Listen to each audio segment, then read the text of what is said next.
Item ಯಾವುದೇ ಇರಲಿ try ಮಾಡಿ ಆಚಿ ಚಿಕನ್ ಮಸಾಲಾ. ಇನ್ನು ಈ ಖಾತೆ ಖ್ಯಾತಿಯ ಮಧ್ಯೆನೇ ಅಜ್ಜಯ್ಯನ ಸನ್ನಿಧಿಗೆ ಭೇಟಿ ಕೊಡುವುದಕ್ಕೆ ಅಂತ ಸಿಎಂ ಡಿಕೆ ಶಿವಕುಮಾರ್ ನಿರ್ಧಾರ ತೆಗೆದುಕೊಂಡಿದ್ದಾರೆ. ಇವತ್ತು ನೊಣವಿನ ಕೆರೆಗೆ ಭೇಟಿ ನೀಡಲಿದ್ದಾರೆ ಸಿಎಂ ಡಿಕೆ ಶಿವಕುಮಾರ್.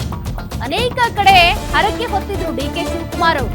ಅದೆಲ್ಲವನ್ನು ಈಗಾಗಲೇ ಒಂದೊಂದಾಗಿ ತೀರಿಸ್ತಾ ಇದ್ದಾರೆ. ನೊಣವಿನ ಕೆರೆಯ ಕಾಡ ಸಿದ್ದೇಶ್ವರ ಮಠಕ್ಕೆ ಭೇಟಿ ನೀಡಲಿದ್ದಾರೆ ಸಿಎಂ ಡಿಕೆ ಶಿವಕುಮಾರ್.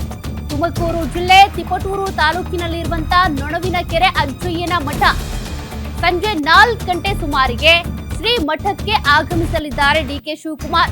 ಶ್ರೀ ಕರಿ ವೃಷಭ ದೇಶಿ ಕೇಂದ್ರ ಶಿವಯೋಗೀಶ್ವರ ಸ್ವಾಮೀಜಿಯ ದರ್ಶನ ಪಡೆದುಕೊಳ್ತಾರೆ. ಶ್ರೀಗಳಿಂದ ಆಶೀರ್ವಾದವನ್ನ ಪಡೆಯಲಿದ್ದಾರೆ. ಪತ್ನಿ ಉಷಾ, ಮಗಳು ಐಶ್ವರ್ಯ ಜೊತೆಗೆ ಸಿಎಂ ಡಿಕೆ ಶಿವಕುಮಾರ್ ತೆರಳುತ್ತಾರೆ. ಸಿಎಂ ಭೇಟಿ ಹಿನ್ನೆಲೆ ಮಠದಲ್ಲಿ ಭಾರಿ ಪೊಲೀಸ್ ಬಿಗಿ ಬಂದೋಬಸ್ತ್ ಇದೆ. ಮುಖ್ಯಮಂತ್ರಿಗಳ ಸ್ವಾಗತಕ್ಕೆ ಶ್ರೀಮಠ ಹಾಗೂ ಪೊಲೀಸರು ಸಿದ್ಧತೆ ಮಾಡಿಕೊಂಡಿದ್ದಾರೆ. ಇನ್ನು ಸಿಎಂ ಆದ ಬಳಿಕ ಮೊದಲ ಬಾರಿ ನೊಣವಿನ ಕೆರೆಗೆ ಬರ್ತಿರುವಂತಹ ಡಿಕೆ ಶಿವಕುಮಾರ್. ಹೀಗಾಗಿ ಎಲ್ಲ ಕಡೆ ಭದ್ರತೆ ಇದೆ. ಮತ್ತೊಂದು ಕಡೆ ಡಿಕೆ ಶಿವಕುಮಾರ್ ಬರ್ತಿದ್ದಾರೆ ಅನ್ನುವಂಥ ಕಾರಣಕ್ಕೆ ಪೊಲೀಸರು ಸಿದ್ಧತೆಯನ್ನು ಕೂಡ ಮಾಡಿಕೊಂಡಿರುವಂತದ್ದು.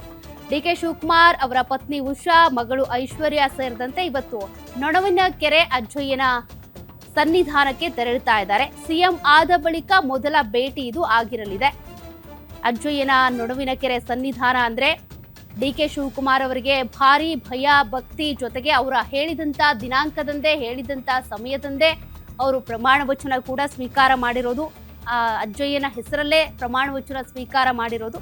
ಇವತ್ತು ಸಿಎಂ ಆದ ಬಳಿಕ ಮೊದಲ ಭೇಟಿಯನ್ನ ಇವತ್ತು ಮಾಡಲಿದ್ದಾರೆ. ನೊಣವಿನ ಕೆರೆಗೆ ತೆರಳುತ್ತಾರೆ.